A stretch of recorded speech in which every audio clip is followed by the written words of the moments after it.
এই যে দেখা যাচ্ছে একটা সুন্দর রাস্তা, এই রাস্তাটার পরেই দেখা যাবে আরও একটা সুন্দর দৃশ্য।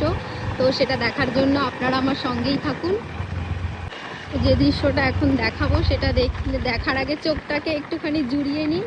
দেখুন, এটা হচ্ছে একটা মাইন্স, যেটা আগে ছিল হচ্ছে গিয়ে কোল ইন্ডিয়ার। এখন এখান থেকে কয়লা তোলা হয় না, কিন্তু কয়লা তোলার পরের অবস্থা দেখুন। এখানে পুরো জল জমে কি সুন্দর একটা দৃশ্য তৈরি হয়েছে।